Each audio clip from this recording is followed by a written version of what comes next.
Enfrentamos sérios desafios sociais e climáticos, e é possível que os combustíveis fósseis não sejam os únicos culpados. Talvez o verdadeiro vilão seja o nosso sistema econômico que permitiu esses eventos, o capitalismo. Sua aparente falta de humanidade e empatia para com o ser humano e o meio ambiente, assemelhando-se a um psicopata, nos empurra em direção ao colapso, ao caos. É hora de reformular as regras desse sistema. Mas como fazer? E quais seriam essas novas regras? Este episódio revelou as novas regras ou princípios sugeridos para alterarmos o rumo do nosso atual sistema socioeconômico. Na primeira mudança e talvez a mais importante, nos dá um novo rumo que se traduz num outro objetivo. Em vez do lucro, o foco passa a ser o bem-estar das pessoas. Depois vem quase o óbvio: respeito ao meio ambiente, passar a produzir com inteligência, acabar com a poluição e o lixo, construir uma sociedade mais equitativa com igualdade de oportunidades, termos pleno emprego e sermos uma sociedade inclusiva.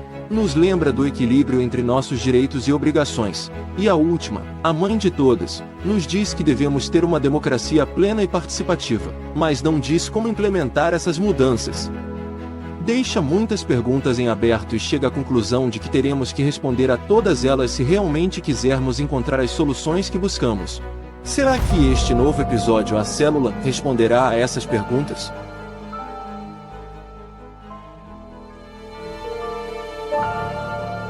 As células. Esta solução inovadora de pequenas células urbanas, autônomas, autossuficientes e sustentáveis, resolve por si só muitos problemas. Elas permitem uma solução simples e harmoniosa para todo o transporte terrestre, e até uma democracia participativa passa a ser possível, o que permite a implantação das regras que vimos no episódio anterior. A proposta de grandes suítes individuais também se mostra revolucionária, atendendo à sua flexibilidade. Mas como vamos tornar estas células sustentáveis e carbono negativas? Será que este novo episódio resolverá essas questões? Para tornarmos nossas células sustentáveis, tivemos de encontrar soluções para o ar, que atualmente mata quase tanto quanto a Covid matou. A água, que já está faltando em muitos locais e o problema só tende a se agravar.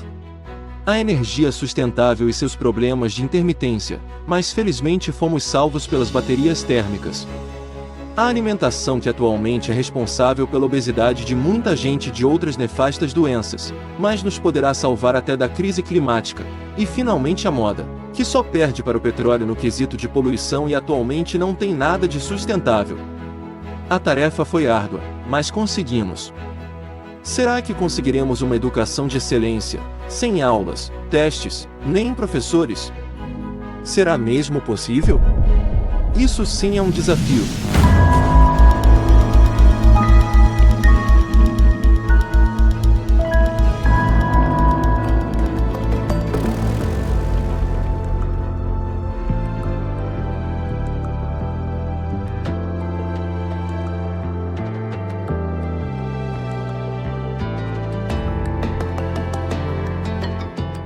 A educação é sem dúvida o pilar mais crucial da nossa civilização, mas há muito tempo enfrenta sérios desafios. Sugata Mitra, em seu TED Talk, vai além e declara: as escolas do jeito que conhecemos agora estão obsoletas. Em seguida explica que não significa que o sistema esteja falindo, mas sim que está simplesmente obsoleto, pois não atende às nossas necessidades. Ele compartilha suas descobertas de 1999 com seus computadores nas paredes nas favelas da Índia. Uma revelação impressionante, vale a pena assistir.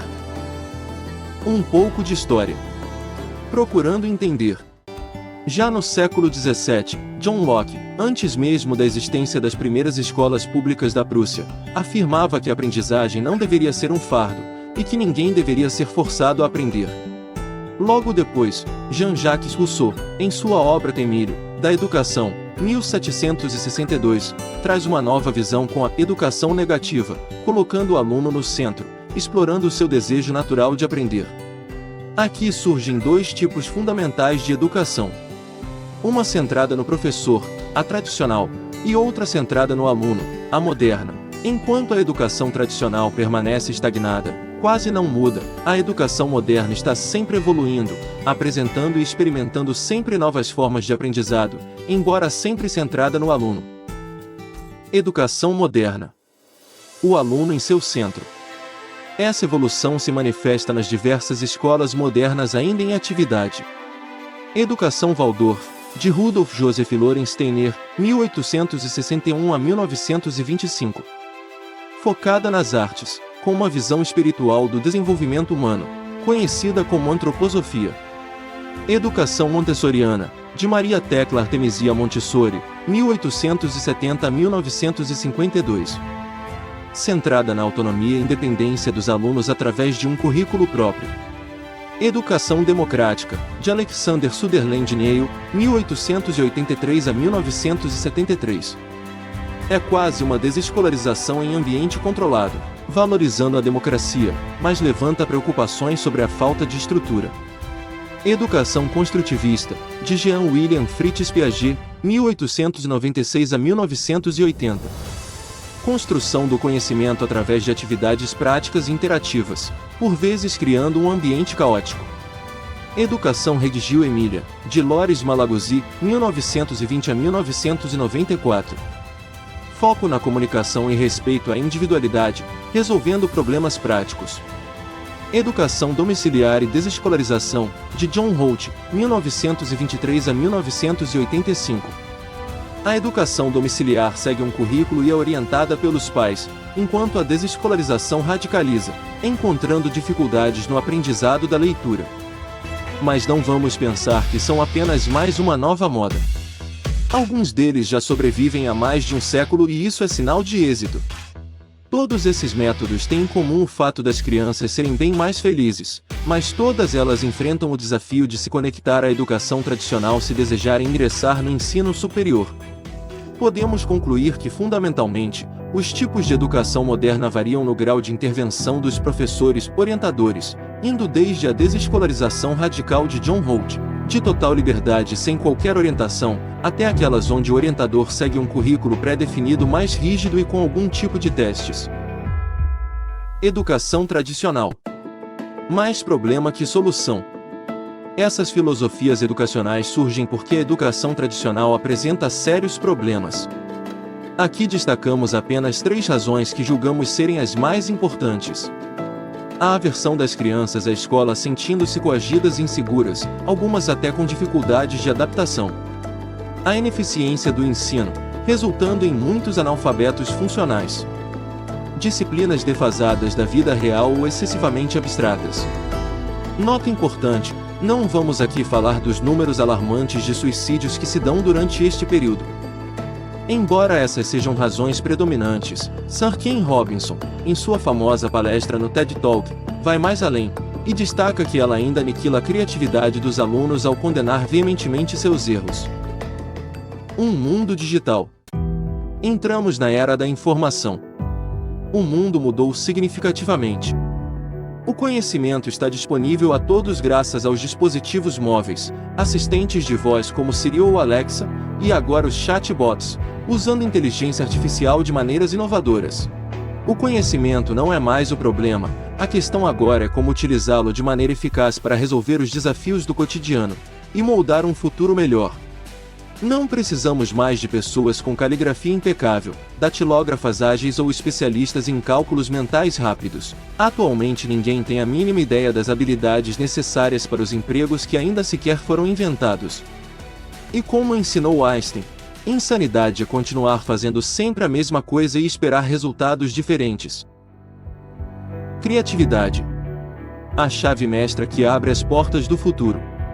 É aqui que a criatividade entra em cena. Mas apesar dos desafios, há um movimento crescente em direção a modelos educacionais mais eficazes e alinhados com as necessidades do século XXI. Começando pelo início. Que a jornada comece. Mas afinal, o que é realmente a educação? É a transmissão do patrimônio cultural de uma geração para outra. Embora sempre tenha existido, a educação como teoria pedagógica surge na Grécia Antiga. Sócrates, considerado por muitos como o pai da educação, acreditava que ela deveria não só passar conhecimento, mas também formar o caráter e a moral dos alunos. Estimulava-os a pensar por si mesmos, questionar e refletir sobre todas as questões. Mas como será a educação neste possível futuro? A jornada rumo ao futuro brilhante tem caminhos que valem a pena serem percorridos. Bem-vindos a uma viagem inspiradora pelo mundo da educação, onde a busca pelo conhecimento e pela excelência molda destinos e constrói sociedades mais prósperas e humanas. A busca por um sistema educacional exemplar. Sonhando alto. O que define um sistema educacional de excelência? A resposta reside na capacidade de permitir que os alunos alcancem seu pleno potencial em um ambiente sereno mais vibrante, calmo mais dinâmico, respeitoso e alegre.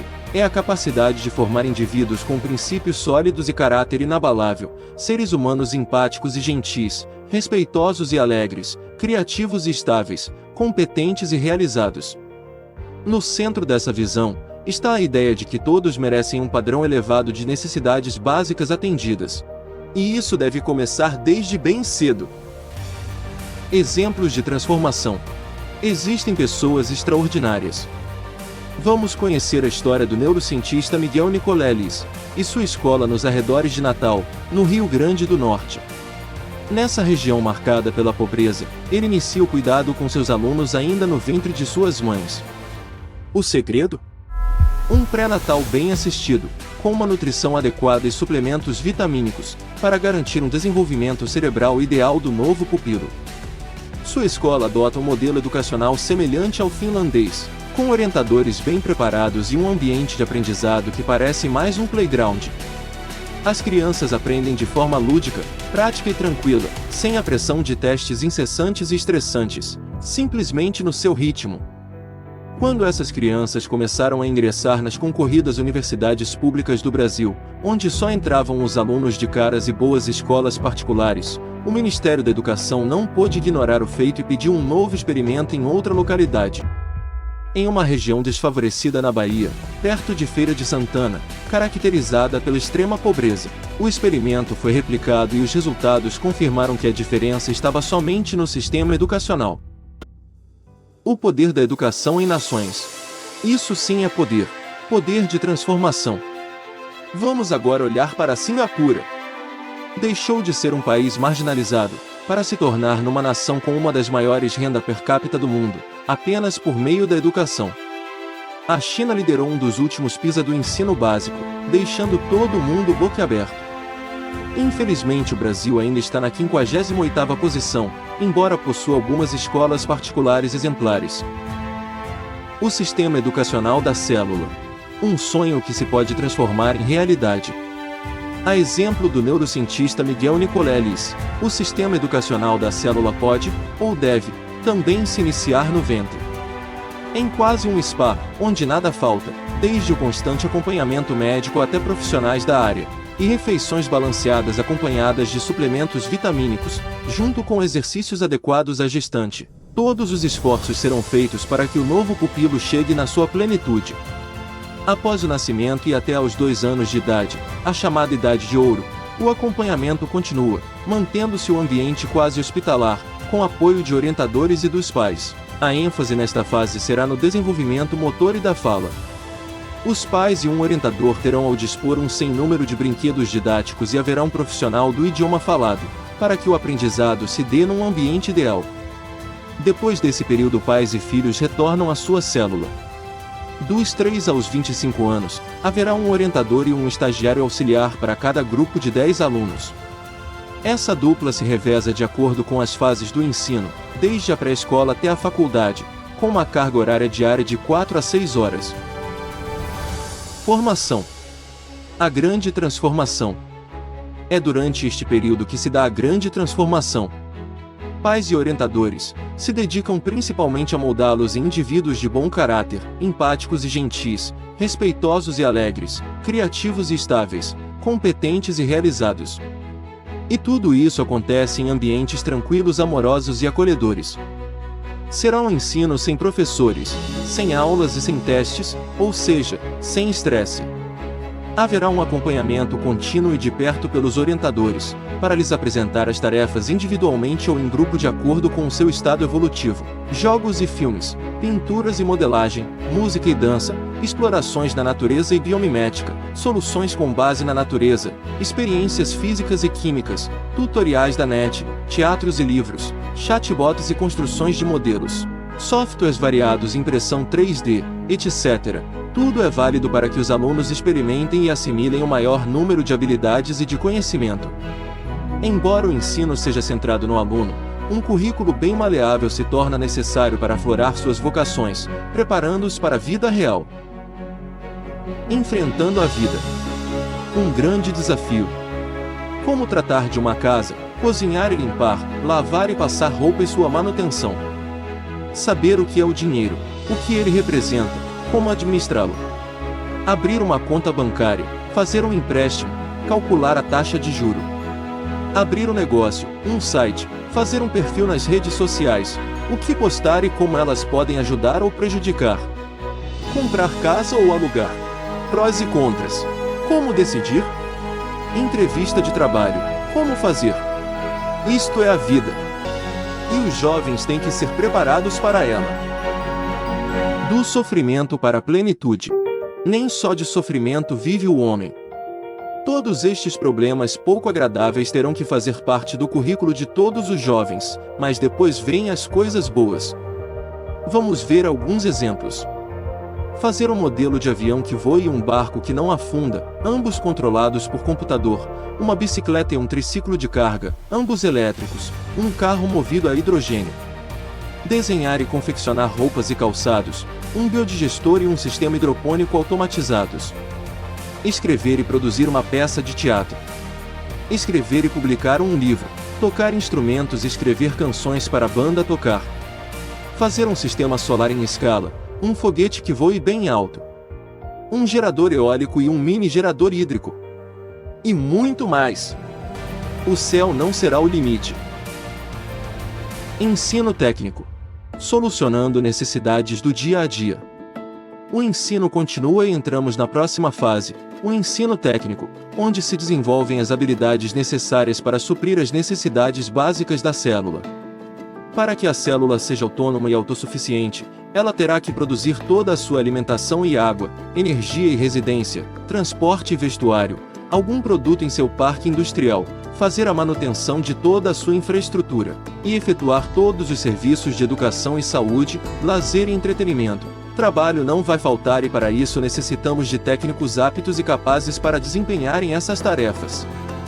Prevê-se que 4 horas diárias de trabalho sejam suficientes para suprir todas as necessidades da célula, pois se trata de uma sociedade produtiva e não administrativa. Os cursos técnicos atenderão a mais de uma área, permitindo escolhas variadas no futuro. Embora sempre que alguém o desejar, possa fazer um novo curso para mudar de área. Inteligência artificial, celular e outros recursos tecnológicos. Abraçando a tecnologia. É claro que as novas inteligências artificiais e todos os recursos tecnológicos serão bem-vindos. Sal Khan fez uma apresentação no TED onde mostra uma inteligência artificial na Khan Academy, Camigo, assistindo um aluno de forma individualizada, acompanhando o seu progresso, ajudando-o, mas sem fornecer as respostas ou soluções, e sim fazendo-o pensar criticamente para encontrar a solução. Ou seja, um tutor personalizado. Se a isso somarmos uma turma pequena e orientadores bem preparados, num ambiente estimulante e tranquilo, é natural que as expectativas sejam as mais altas. Dessa forma e neste ambiente, tudo se processará como na vida real e em suas infinitas possibilidades. Cabe esclarecer que todos os robôs e inteligências artificiais que quiserem ficar com os trabalhos da célula, serão muito bem-vindos, porque não afetará o emprego, e sim representará menos trabalho para todos. Ensino superior. Sonho ou pesadelo? Seria bom que todos, sem exceção, frequentem o ensino superior para que suas mentes se abram para o impossível. Se mantida a mesma filosofia, os alunos podem passar para o ensino superior assim que se mostrem prontos, sem necessidade de provas ou exames.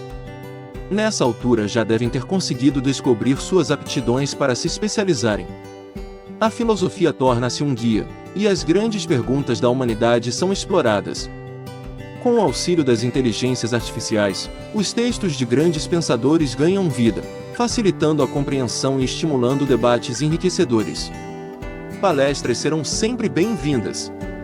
O ensino técnico e superior se dará numa célula específica, no centro da cidade, uma célula campus, e ela transcende a teoria, abraçando a prática desde o início.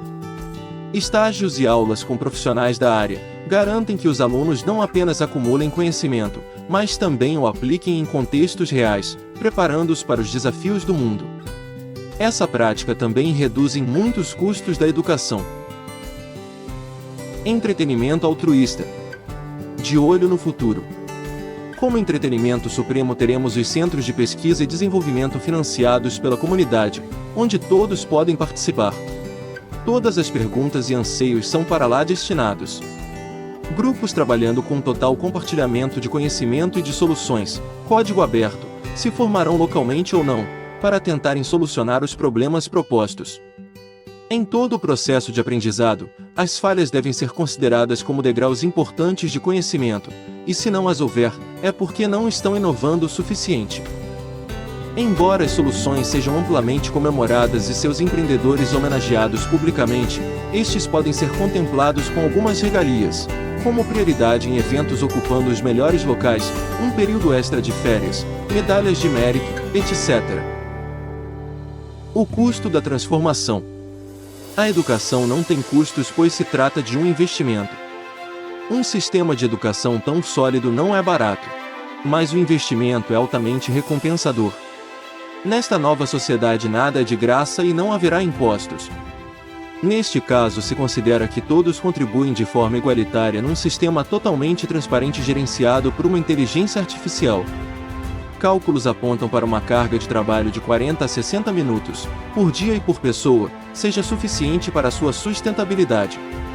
O esforço, embora elevado, é perfeitamente justificável. Conclusão: um investimento no futuro. Na essência do nosso revolucionário sistema educacional, cultivamos não apenas mentes brilhantes, mas caráteres sólidos. Cada passo na jornada educacional da célula é impregnado pelo compromisso inegociável com a sustentabilidade, a repulsa a toda forma de poluição, e a busca por uma vida simples e minimalista, mas cheia de sonhos e realizações. Este é um possível futuro onde educação, caráter, sustentabilidade e simplicidade se entrelaçam para moldar uma sociedade verdadeiramente próspera e sustentável. Junte-se a nós na construção de um futuro melhor. Não perca o próximo episódio. Saúde, um bem inegociável. Se acredita que mais pessoas devem conhecer e participar deste futuro possível, avalie este vídeo com um like e inscreva-se. Nos sentiremos honrados. Até breve!